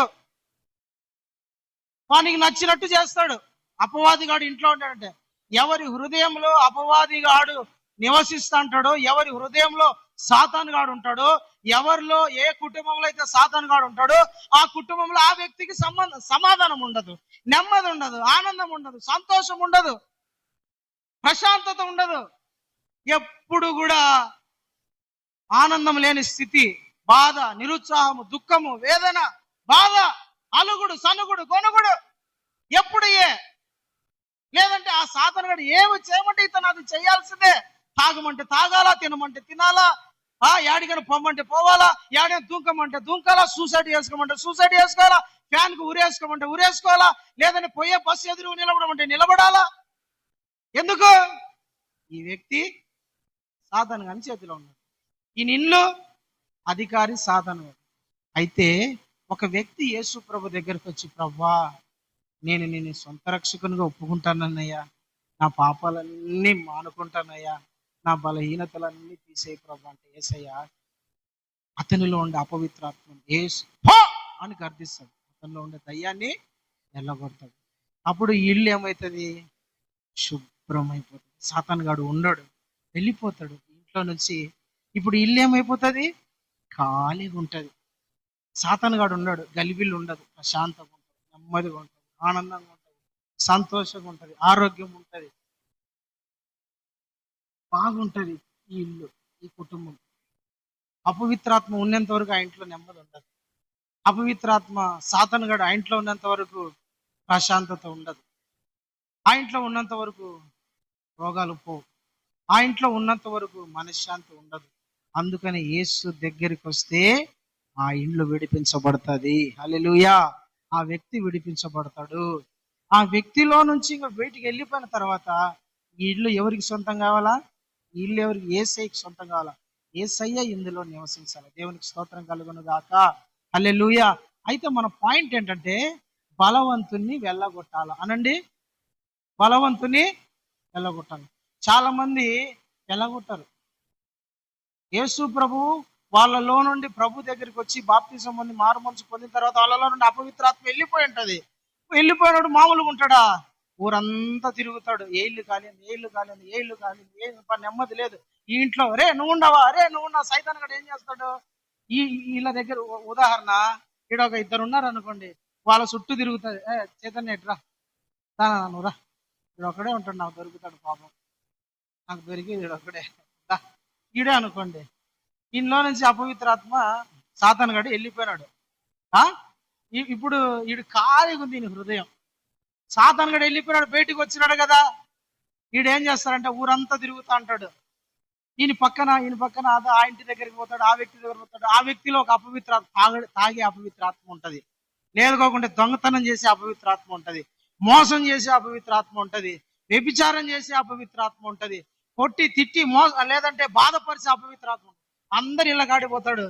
ఆహా ఈ ఇంట్లో ఉంది, అరే బ్రదర్ నన్ను చేర్చుకోరంటే, నాకే వీడు ఈ మధ్య చోటు ఇచ్చాడు, కొత్త నేను న్యూ జాయినింగ్, నువ్వు రావద్దు పో అంటాడు. ఇంకొకరిలో ఉండే అపవిత్రాత్మ ఇంకొకరి దగ్గర పోతాడు, అరే నన్ను చేర్చుకోరంటే, అరే నేనే ఈ మధ్య వచ్చినారా, ఈ మధ్య నేనే ఈ కుటుంబాన్ని నాశనం చేసి సమాధానం లేకోకుండా చేస్తాను, ఈ మధ్యన కొత్తగా నాకు చోటు ఇచ్చి నన్ను అధికారిగా పెట్టుకున్నాడు రా, నువ్వు నాకు చోట్లేదు పోరా అంటాడు. అప్పుడు ఈయనకి ఆడ పోని స్థలం లేక, నేను వదిలేసి వచ్చినా కదా ఒక ఇల్లు, చైతన్య అనే ఒక ఇల్లు, ఆ ఇంటికి పోతాను. ఈయన చుట్టూ ఈడికి వస్తాడు, ఖాళీ ఉంటాడు. ఈడు పుల్లుగా ఉన్నాడు అనుకో, ఈయన హృదయంలో యేసయ్య ఉన్నాడు అనుకోండి, ఓ అమ్మో యేసయ్య వాక్యం నిండుకొని ఉన్నాడు కాబట్టి నేను రాను. ఎందుకు? యేసయ్య ఉంటే చోటు ఉంటుందా దయ్యానికి? చీకటి ఉండే చోట వెలుగు ఉండే చోట చీకటికి దారి ఉంటుందా? ఉండదు. ఇంట్లో వెలుగు ఉంది, ఇంట్లో యేసయ్య ఉన్నాడు, చుట్టూ తిరిగి అమ్మో నేను పోన్నాయన అని పారిపోతాడు. ఖాళీగా ఉన్నాడు అనుకో, అబ్బాయిడు బాగా ఊడ్చుకొని అమర్చుకున్నాడు, చక్కగా చేసుకున్నాడు. ఎంత బాగా చేసుకుని మళ్ళీ వచ్చి నేను పాడు చేయనా చెప్పు, దరిద్రం చేయనా, నాశనం చేయనా అని వచ్చి ఇంట్లో కూర్చుంటాడు. హల్లెలూయా, ప్రైజ్ ది లార్డ్. యేసు ప్రభు వెళ్ళగొట్టిన దయ్యాన్ని అది తిరిగి ఆ ఇంటికాడ ఈ ఇంటికాడ ఆ వ్యక్తికాడ ఈ వ్యక్తికాడ తిరుగుతుంది. అంతలోపు ఈ వ్యక్తి ఏం చేయాలా? యేసు ప్రభుని చేర్చుకోవాలి. నువ్వు రా నాయన, నా ఇంట్లోకి వచ్చిండు, నాలోకి వచ్చిండు, నాలో ఉండు, నాతో ఉండు, నాతో నడు, నాతో జీవించని యేసయ్యకి చోటిస్తే, ఇప్పుడు ఏ వ్యక్తి సంతోషం పొంగింది, సంతోషం పొంగుచున్నది అని పాటలు పాడుకుంటా యేసయ్యలో దావీదులాగా ఆనందిస్తాడు. యెహోవా నా కాపరి, నాకు లేమి కలగదు, పచ్చిక గల చోట్ల ఆయన నన్ను పడుకోబెడతాడు, ఆయన శాంతికరముల జలముల ఎద్దు నన్ను చేద తీరుస్తాడు, మా నాన్న నాకు అన్ని కొని పెడతాడు అని. హల్లెలూయా. యేసయ్య లేరు అనుకోండి, అప్పుడు ఏమవుతుంది? మళ్ళా వాడిని చోటిచ్చిన. అందుకని యేసయ్య ఏమంటాడంటే మొదటగా బలవంతుణ్ణి బంధించాలా అనండి. బంధించాలా. యేసు నామమును అని బంధించి ఒక మూలను సైతాను పో బంధించాలి. ఎట్లా బంధించాలా? పాయింట్ ఇది. ఎట్లా బంధించాలి? ఒక అపవాది గాన్ని ఎట్లా బంధించాలి? వాడు మనలో లేదంటే ఒక కుటుంబంలో ఉంటే అది అల్లరి కుటుంబం అయిపోతుంది, శాంతి సమాధానం లేని కుటుంబం అయిపోతుంది, నెమ్మది లేని కుటుంబముగా ఉంటది. ఆ బలవంతుణ్ణి మనము మన ఇంటిలోకి వచ్చి మనతో ఉండి వాడు ఏం చేశాడు? మనకి ఆపోజిట్ గా మారుతాడు. కాబట్టి అటువంటి ఏం చేయాలా? అన్ని వేస్తున్నాము, పో సైతాను, నా ఇంటికి వచ్చి నువ్వు మళ్ళా ఎంత ధైర్యం నీకు? రావాకు నువ్వు అని తన్ని తరిమే ప్రార్థన చేయాలి. వాడు వాడిని పెట్టుకోకూడదు ప్రియులారా. కాబట్టి బలవంతుణ్ణి బంధించాలి. ఎట్లా బంధించాలి? యాకోబు పత్రిక 4వ అధ్యాయం 7వ వచనాన్ని చూడండి. యాకోబు పత్రిక 4వ అధ్యాయం 7వ వచనం చదువుదామా? యాకోబు పత్రిక 4వ అధ్యాయం 7వ వచనం. కాబట్టి దేవునికి లోబడి ఉండి, దేవునికి లోబడి ఉండండి, అపవాదిని ఎదిరించండి, అప్పుడు వాడు మీ యొద్ద నుండి పారిపోతాడు. హల్లెలూయా. దేవునికి స్తోత్రం కలుగును గాక. దేవునికి లోబడండి, అపవాదిని ఎదిరించండి, అప్పుడు వాడు మీ యొద్ద నుండి పారిపోతాడు. నువ్వు దేవునికి లోబడుకోకుండా ప్రార్థనలు యేసు నామమున పోవాలా అంటే పోడు. యేసు నామమున స్వస్థత రావాలా, రాదు. యేసు నామమున విడుదల కలగదు. వాడు పోనే పోడు. వాడు నవ్వుకుంటాడు. నువ్వు గంటలు చేసుకో, రోజులు చేసుకో, సంవత్సరాలు ప్రార్థన చేసుకో, నేను పోను. ఎందుకు పోదు? చూడండి, కుటుంబంలో కొన్ని సమస్యలు ఎంత ప్రార్థన చేసినా పోదు. ఎందుకో తెలిసిన, నువ్వు ఎంత అపవాదిగాన్ని గర్దించినా వాడు పోవాలంటే దేవునికి లోబడాలి. హల్లెలూయా. దేవునికి లోబడితే, దేవునికి భయపడితే, దేవునికి లోబడుకోకుండా, దేవునికి భయపడుకోకుండా, దేవుని మాటను వినకోకుండా, దేవుని వాక్యము ప్రభు వాక్య ప్రకారము బ్రతకోకుండా, నువ్వు అపవాదిగాని ఎంత గర్దించినా భయపెట్టినాడు భయపడ్డు పోడు. అయితే దేవునికి లోబడడం నేర్చుకోవాలి. ఏం చేయాలా? దేవునికి లోపడితే సాతాను గడిపోతాడు, ఉండడాడు. ప్రియమైన దేవుని బిడ్డలారా, దేవునికి లోబడడం నేర్చుకోవాలా, దేవుని మాట వినడం నేర్చుకోవాలా. దేవుడు అంటే గట గట గట గట వనకాల. ఎవడు నా సన్నిధిలో దీనుడై గడగడ వణుకుచూ ఉంటాడో వాని మీద నేను దృష్టించుతా. దేవుని సన్నిధి అంటే నీకు భయం వచ్చేయాల. అమ్మో, నేను దేవుని సన్నిధిలో ఉన్నా, భయం రావాలి. ప్రార్థన అంటే భయం రావాలి. వాక్యం వింటున్నాడంటే భయం రావాలి. ఆరాధనలో భయం రావాలా. దేవుని సన్నిధి అంటేనే నీకు భయం వచ్చేయాలి. దేవునికి లోబడాలా. దేవునికి లోబడితే, దేవుని వాక్యానికి లోబడితే అపవాదిగాడు నీ దగ్గర ఉన్నాడు. హల్లెలూయా. దేవునికి స్తోత్రం కలుగును గాక. ఆమేన్. దేవునికి ఎప్పుడైతే నువ్వు లోబడడం ప్రారంభిస్తావో అపవాది క్రియలన్నీ నాశనం అయిపోతుంటాయి. అపవాది క్రియలన్నీ నీ కుటుంబంలో నుంచి, నీలో నుంచి, నీ వ్యాపారంలో నుండి, సంఘంలో నుంచి, అన్నిటిలో నుండి వెళ్ళిపోతా ఉంటాయి. అందుకని దేవునికి లోబడడం ప్రారంభించాం. దేవునికి స్తోత్రం కలుగును గాక. హల్లెలూయా. అవ్వ ఉందండి. అవ్వ దేవునికి లోబడడం అంటే, లోబడకపోవడం అంటే ఏంటో నీకు చెప్తాను. హవ్వ ఉంది. హవ్వ ఆదాము. హవ్వ భార్య, ఆదాము భార్య హవ్వ. ఆదాము పొలంలో పని చేసుకోవడానికి వెళ్ళాడు. హవ్వ ఒకటే ఉంది. దేవుడు చెప్పాడు, ఈ తోటలో ఉండే ప్రతి పండును తినొచ్చు, అయితే ఇదో భూమి మధ్యలో పెడుతున్నా చూడు, మంచి చెడ్డలనిచ్చే తెలివి గల ఆ పండును మట్టుకు నువ్వు తినొద్దని చెప్పినాడు. సరే ప్రభువా, ఓకే నాయన అని ఆదాము చెప్పినాడు. ఆదాము దగ్గర. హవ్వకు చెప్పలా, గుర్తు పెట్టుకోండి. ఎవరికి చెప్పలా? హవ్వకు చెప్పలా, ఆదాముకి చెప్పినాడు. ఆదాము వచ్చి భార్యతో చెప్పినాడు, ఏమే భార్య, దేవుడు ఏమే భార్య, దేవుడు నాకు ఒక మాట చెప్పినాడు. ఏమిటంటే, ఆ చెట్టుకు ఉండే పండు తినద్దని చెప్పినాడు. దయచేసి తినద్దమ్మా, దేవుడు చెప్పినాడు, ఆ పండు తింటే మనకు ఏదో నష్టం జరుగుతుంది, వద్దు, కాబట్టి ఆ పండు తినాకని చెప్పి పనికి పోయినాడు. ఈ అవ్వ దగ్గరికి ఆదాము లేని టైం చూసుకొని సాతానుగాడు ఆడికి వచ్చినాడు. తోటలోకి వచ్చి శోధించడం మొదలు పెట్టినాడు. పండు తింటే పోతారా? పండు తింటే నష్టం జరుగుతుందా? పండు తింటే మీరు నాశనం అయిపోతారా? పండు తింటే మీరు చనిపోతారా? అవన్నీ ఒట్టిది, అవన్నీ మోసం, అన్ని అబద్ధ మాటలే, అవన్నీ ఒట్టిది. నువ్వు తిని చూడు ఏమవుతుందో. చెప్పిన మాటలన్నీ నమ్ముతావా? ఏం నీకు జ్ఞానం లేదా? నీకు తెలివి లేదా? నీకు అంత బుర్ర లేదా? దేవుడు అంటే దేవుని మాట ప్రతి మాట వినాలనే రూల్ లేదులే. ఆయన నీ తండ్రి కదా, తిన్నంత మాత్రాన నిన్నేమన్నా శిక్షిస్తాడా? అవన్నీ జరగదు. నువ్వు తిని చూడు ఒకసారి. రోజు రావడం శోధించడం. అయితే దేవుని మాట కన్నా సాతాను గాని మాట అవ్వకు. భర్త మాట కన్నా దేవుని మాట కన్నా సాతాను గాని మాట ఇంపుగా కనపడింది. లోబడిపోయింది సాతాను. దేవుని మాటకు విధేయత చూపుకోకుండా, భర్త మాటకు విధేయత చూపుకోకుండా సాతాను గాని మాటకు లోబడిపోయి పండు తినేసింది. ప్రియమైన దేవుని బిడ్డలారా, దాని తర్వాత నష్టం జరిగింది మీకు తెలుసు. ఇప్పుడు ఆడోళ్ళంతా పాపము అంత ప్రసవ వేదనతో కంటున్నారంటే కారణం ఆమె చేసిన తప్పే. లేకుండా హ్యాపీగా మీరు 9 నెలలు ఇట్లా తిరుగుతా హ్యాపీగా ఇట్లా తిరుగుతా కడుపు నొప్పి వచ్చింది అనుకోండి, అసలు నొప్పులు రావు. టైం అయిపోయింది హ్యాపీ కనేసి ఇదోయా మన కొడుకు అని ఇచ్చేవాళ్ళు. ఇప్పుడు నాయనా అమ్మా నడుములు ఇరిగిపోతున్నాయి డాక్టర్ వినదు. నువ్వు కనాల్సిందే, నొప్పు తట్టుకోవాల్సిందే, లేకుండా కడుపు పోయించగలసిందే అంటే. చూడండి, ఒక తప్పు ఒక లోపడకపోవడానికి చూడు ఎంత నష్టం తెచ్చిపెట్టిందో. అదే దేవుని మాట వింటే ఎంత హ్యాపీగా ఉండొచ్చు. దేవునికి భయపడాలా, లోబడాలా. అప్పుడు అపవాదిని ఎదిరిస్తే హల్లెలూయా. దేవునికి భయపడాలి. దేవుని సన్నిధి అంటే ఇది దేవుని సన్నిధి, దేవుని వాక్యం ప్రకారం నేను బ్రతకాలి.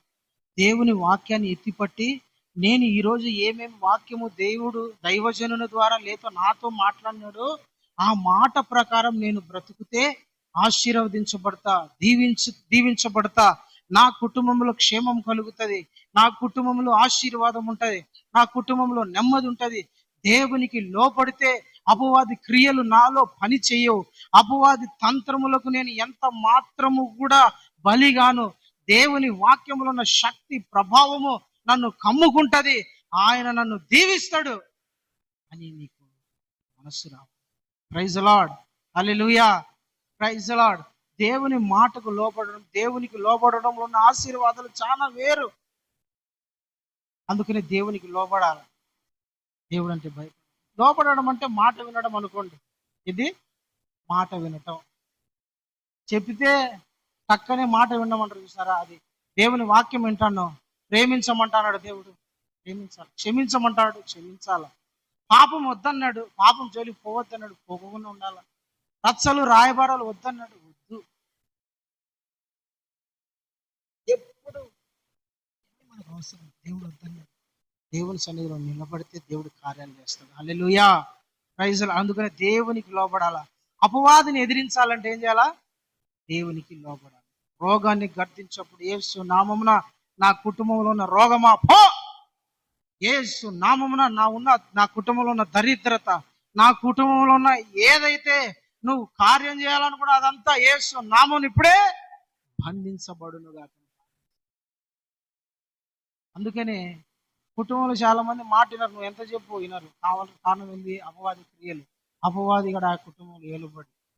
అందుకనే దేవుని నీకు లోబడి అపవాదిని ఎదిరిస్తే నీ కుటుంబం ఎట్లుంటుంది తెలిసిన? ఫలించిన తోట వల్లే ఉంటది. రోజ్ ఫ్లవర్ తోట లేకపోతే ఎర్రగా ఉంటది.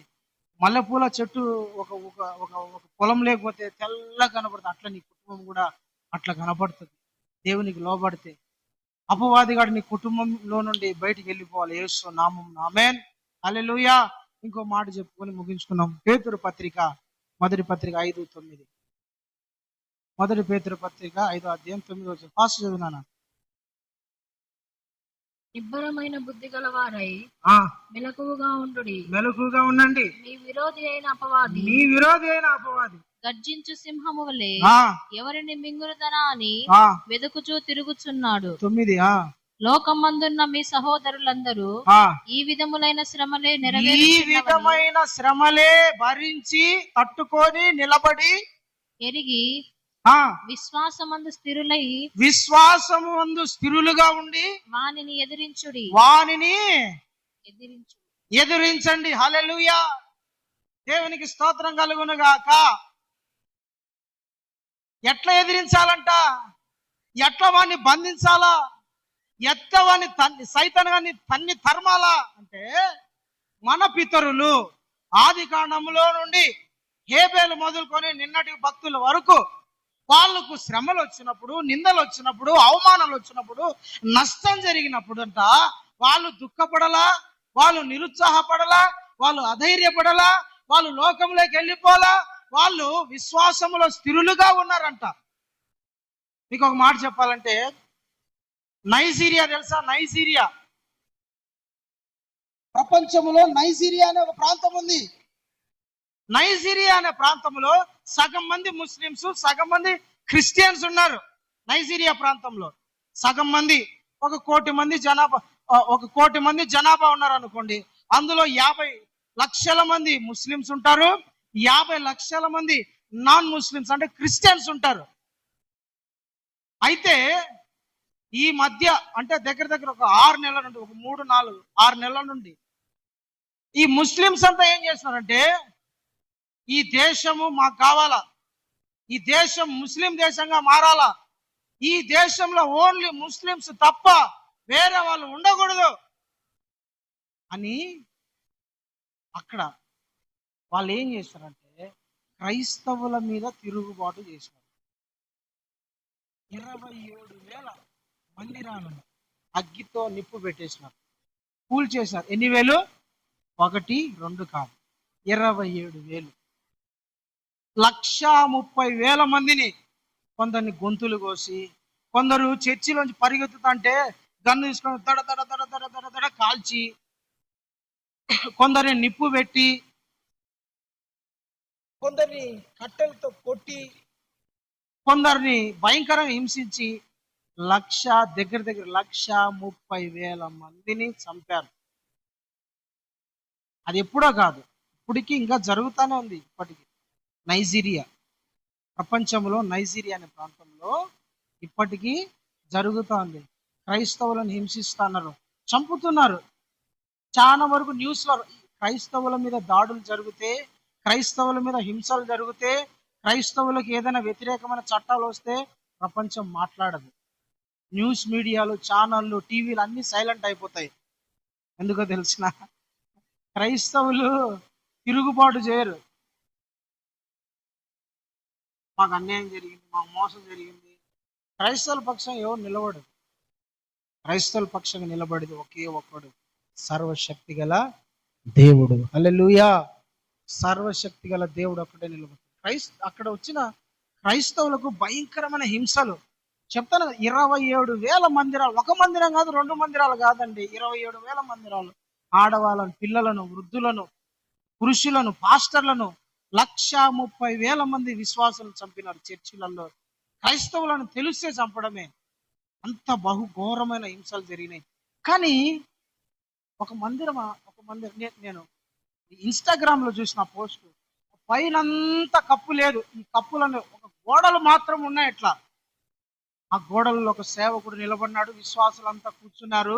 నైజీరియాలో ఉద్యమం రావాలయ్యా, మమ్మల్ని హింసించిన ప్రజలు క్షమించబడాలా ప్రభా, ఈ నైజీరియా ప్రాంతంలో ఉద్యమం రావాలా ప్రభా అని ఆదివారము ఆరాధన ఆగుకోకుండా జరిగించింది. దేవునికి స్తోత్రం, హల్లెలూయా. ఆల్రెడీ ఆ మందిరాన్ని కాల్ చేశారు, రాలిపోయింది బూడిదంతా చుట్టూ, కానీ ఆరాధన, వాళ్ళ విశ్వాసం చావలే, గట్టిగా పట్టుకున్నారట. బతుకుతే దేవుని కోసం బతుకుతాం, చస్తే దేవుని కోసం చస్తాం. ప్రాణానికి భయపడతారు ఎవడైనా. ఈరోజు తప్పించుకోవచ్చు, రేపు ఎట్టైనా చచ్చిపోతాం, కానీ మా దేవుని హల్లెలూయా. శ్రమల కట్టే నిలబడ్డారండి వాళ్ళు. శ్రమల కట్లే సాతాను వాడు చూసి కింద పడి పిల్లోడు కొట్టుకుంటా చూసినావా, వీళ్ళని ఎంత హింసించినా వీళ్ళు మారడం లేదని కుక్క దొల్లినట్టు దొల్లుతా అంటాడు వాడు. ఈ విశ్వాసులను చూసి రోషముగా వీళ్ళు దేవుని ఆరాధించడం, శ్రమలకు తట్టుకొని, నిందలకు తట్టుకొని, మరణము వస్తుందని తెలిసి, చావు వస్తుంది ఎదురుగా ఉన్నదని తెలిసి కూడా యేసే దేవుడు మేము ఆరాధించుకోకుండా ఉండలేమని రోషంగా నిలబడి వాళ్ళు మందిరంలో ప్రార్థన చేస్తుంటే, సాతాను గాడు ఎట్లుంటాడు చెప్పండి? వాడు గుడ్డలు చింపుకొని ఎగిరి కింద దొర్లి వీళ్ళని ఏమి చేస్తే వీళ్ళు విశ్వాసంలోంచి తొలగిపోతారు. శ్రమలు తెప్పించినా, నిందలు తెప్పించినా, ఆఖరికి మరణమే తెప్పించినా, దేశానికి క్రైస్తవులకు విరోధంగా చట్టాలు లేపినా, కానీ వీళ్ళు ఎంత మాత్రం వీళ్ళ విశ్వాస జీవితంలో కదలడం లేదే. సాతాను కూడా వణికిపోతాడు. హల్లెలూయా, హల్లెలూయా. అప్పుడు వానికి భయం పుడుతుంది. నీ విశ్వాసాన్ని చూడాలా, నీ ఫెయిత్, నీ విశ్వాసాన్ని చూడాలా. నీకు విశ్వాసం లేకపోతే సాతాను నీ మీద ప్రభుత్వం చేస్తాడు. నీ విశ్వాసం కదలకూడదు. శ్రమలకైనా ఎవరో ఏదో అన్నారని మందిరం మానేస్తావు, ఎవరో ఏదో అన్నారని నీకు చిన్న బలహీనత వచ్చిందని మందిరం మానేస్తావు, ఆరాధన మానేస్తావు. నీ విశ్వాసంలో స్ట్రాంగ్ ఎట్లుంటావు? సాతానుని ఎలా ఎదిరిస్తావు? వాని కార్యాలను ఎట్టను ఎదుర్కొంటావు? ఎదుర్కోవాలంటే ఏం చేయాలా? నిలబడాలా యేసు నామమున. హల్లెలూయా. నిలబడాల. నువ్వు విశ్వాసంలో స్థిరులను కదలని వారై ఉండండి అని ఉంటుంది దేవుని వాక్యం. కదలకూడదు. ఎన్ని శ్రమలు వచ్చినా, ఎన్ని కష్టాలు వచ్చినా, ఎన్ని ఇబ్బందులు వచ్చినా, ఎన్ని శోధనలు వచ్చినా నిలబడాలి. మరణము తర్వాత మనకు ఒక నిత్య జీవం ఉంది.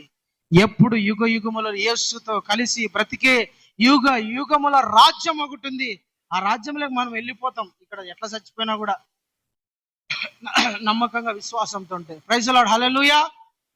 కాబట్టి ప్రియమైన దేవుని బిడ్డలారా, విశ్వాసంలో నిలకడగా ఉండండి, స్థిరులుగా ఉండండి, కదలని వారిగా ఉండండి. శ్రమలకు భయపడద్దండి, నిందలకు భయపడద్దండి, అవమానాలకు భయపడద్దండి, ఎవరో ఏదో అన్నారని మానద్దండి. వాళ్ళు కాదు నేను పరలోకానికి చేర్చాను, వాళ్ళు కాదు నీకు నిత్య జీవం ఇచ్చేది. కష్టాలు కాదు, ఇవన్నీ ఉంటాయి, పోతాయి, కానీ నిత్యత్వం శాశ్వతం. నీతో దేవుడు ఎప్పుడు ఉంటాడు. వాడిని ఎదిరించాలంటే నీ విశ్వాసమే. నీకు రోగం వచ్చిందా? యోబు రోగం వచ్చినా కూడా దేవుని మీద అట్లే అనుకున్నాడు. యెహోవా ఇచ్చాను, యెహోవా తీసుకున్నాను. కొడుకులు చచ్చిపోయినారు, కూతుర్లు చచ్చిపోయినారు, ఇల్లు పోయింది, పొలాలు పోయినాయి, గొడ్లు పోయినాయి, మేకలు పోయినాయి, వంటలు పోయినాయి. ఆరికి భార్య కూడా తోడుగా ఉంటది అనుకుంటే భార్య రోగాలలో, వ్యాధులలో, బలహీనతలలో నా భార్య నాకు తోడుగా ఉంటది అనుకుంటే భార్య కూడా వచ్చింది. ఏమయ్యా, ఇంకైనా యథార్థత వదిలి దేవుడు దేవుడు దేవుడు దేవుడు అన్నావు, వదిలి ఆ దేవుడు లేదు ఏం లేదు ఆయన దూషించి చచ్చిపో. దేవుడు నాకు ఇచ్చినాడు, దేవుడే తీసుకున్నాడు, మరలా ఇస్తాడు ఆయన. సరే నీ విశ్వాసం, నువ్వే సావు, నేను 90 పోతానా. వెళ్ళిపోయింది భార్య, వెళ్ళిపోయింది భర్త, పిల్లలు చచ్చిపోయినారు, దాసులు లేరు, ఏమి లేదు. ఎక్స్ట్రా బెనిఫిట్ గా రోగము వచ్చింది. గోక్కుంటా అన్నాడు సైతానుగా, వీడు ఖచ్చితంగా దేవుణ్ణి దూషిస్తాడు అని నవ్వుకుంటాడు. రోగం వచ్చి గీకి గీకి గీకి ఒక మాట అన్నాడు, నేను పరీక్షించబడిన మీదట, శోధించబడిన మీదట సువర్ణంగా మారుతా. సైతానుగాడు ఇంక కింద నేలకేసి తలకాయ దబా దబా దబా కొట్టుకొని మారరా ఇప్పుడు కన్నా దూషించరా అనుకుని అంటాడు. కానీ వాడు యోబు మారలా. యేసు మీద అట్లా విశ్వాసం పట్టుకోవాలి. అలాంటి విశ్వాసం కలిగి ఉండాలి. అప్పుడు అపవాదిగాడు భయపడతాడు, సాతానుగాడు భయపడతాడు, సాతానుగాడు వణికిపోతాడు. నీ విశ్వాసాన్ని చూసి, నీ నమ్మకాన్ని చూసి, దేవుని మీద నువ్వు ఆనుకున్న విధానమును చూసి సాతానుగాడే గడగడ వణికిపోవాలండి. నీ నమ్మకాన్ని, నీ విశ్వాసాన్ని చూసి వణికిపోవాలా. ఎన్ని శ్రమలు వచ్చి, ఎన్ని పెట్టినా ఈ సిస్టర్కు, ఎన్ని పెట్టినా ఈ బ్రదర్కు, ఎన్ని కష్టాలు అయినా నిలబడింది ఏంది. అట్లా ఆనుకొని నిలబడితే వాడు భయపడిపోతాడు. Praise the Lord. హల్లెలూయా. నీ విశ్వాసాన్ని చూస్తే ఆ బలవంతుడు ఉండలేడు. అప్పుడు నీ ఆత్మవిశ్వాసం, నీ ఆత్మ బలము ముందర వాని బలము తుచ్చమైన గాలికి కొట్టుకొని పోయే రెల్లు లాంటిది అయిపోతుంది వాని బలం. కాబట్టి అపవాదిగాన్ని ఎదిరించాలంటే, వాని కార్యాలను ఎదిరించాలంటే, వాని నువ్వు ఎదిరించాలంటే నీకు విశ్వాస బలం ఉండాలా, దేవునికి లోబడాలా. హల్లెలూయా. దేవునికి స్తోత్రం.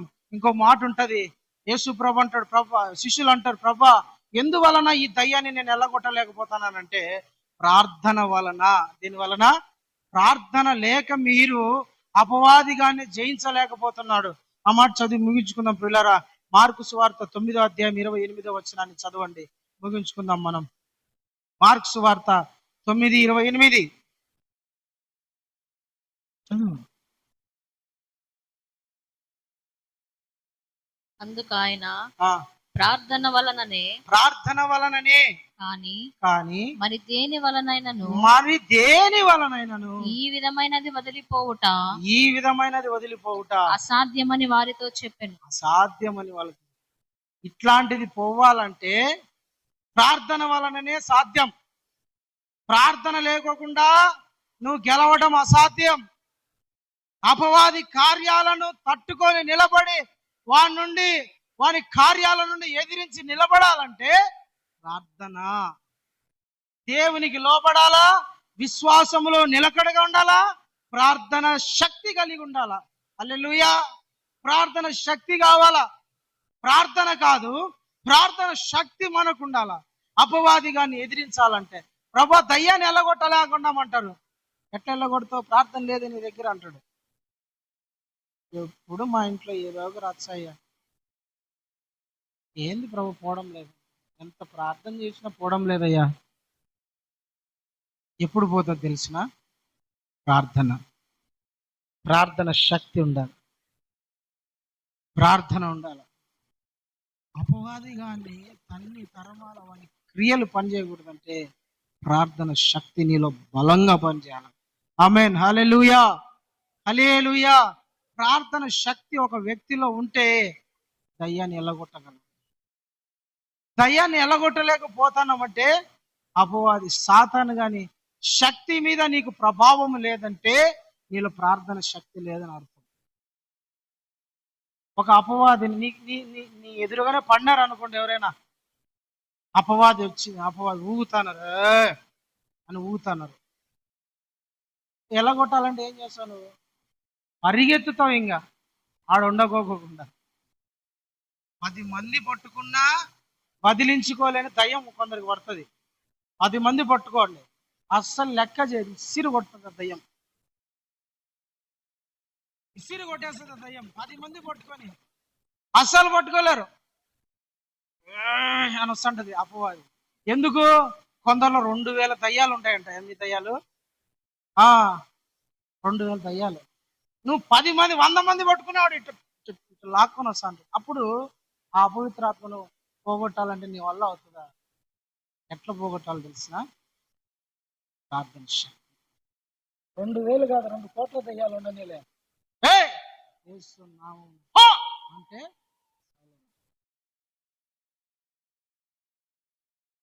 ప్రార్థన శక్తి లేదనుకో, అపవాది అందుకనే వాని క్రియల నుండి వాని ఎదిరించాలంటే శక్తిమంతులు ఉండాలి.